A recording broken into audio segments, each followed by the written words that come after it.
ચૂંટણીની તારીખો જાહેર થતા એબીપી અસ્મિતા અને સી વોટરના સર્વેમાં સામે આવી ચોંકાવનારી માહિતી. એનડીએને 264 અને યુપીએને 141 બેઠકો મળવાનું અનુમાન.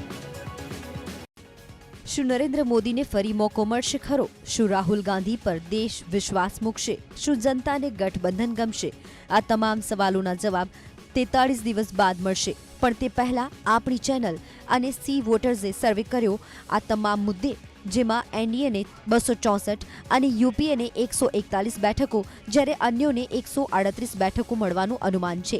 મહત્વના રાજ્યોની જો વાત કરીએ તો ગુજરાતની કુલ 26 બેઠકોમાંથી યુપીએને 2, એનડીએને 24 બેઠકો મળશે. અન્ય સર્વેની વાત કરીએ તો જાન્યુઆરીથી 7 માર્ચ સુધીના સર્વે મુજબ પીએમ તરીકે રાહુલ અને મોદીમાંથી કોને ચૂંટશો તે સવાલનો પણ જવાબ મેળવ્યો, જેમાં એર સ્ટ્રાઇક બાદ નરેન્દ્ર મોદીની લોકપ્રિયતા ઘણી વધી છે. તો મોદી સરકારની કામગીરીને લઈને સર્વેમાં પણ જાન્યુઆરીથી લઈને 7 માર્ચના સર્વેમાં ઘણું અંતર જોવા મળ્યું. 62% લોકોએ મોદી સરકારની કામગીરીને વધાવી છે, જ્યારે 18.2% લોકોએ ખરાબ કામગીરી ગણાવી. રાહુલ ગાંધી અંગે પ્રજા શું વિચાર રહી છે તેનો પણ સર્વે કરવામાં આવ્યો, જેમાં 1 જાન્યુઆરીથી 7 માર્ચ દરમિયાન રાહુલ ગાંધીની કામગીરીની તારીફની ટકાવારીમાં પણ ઘણો ઘટાડો જોવા મળ્યો.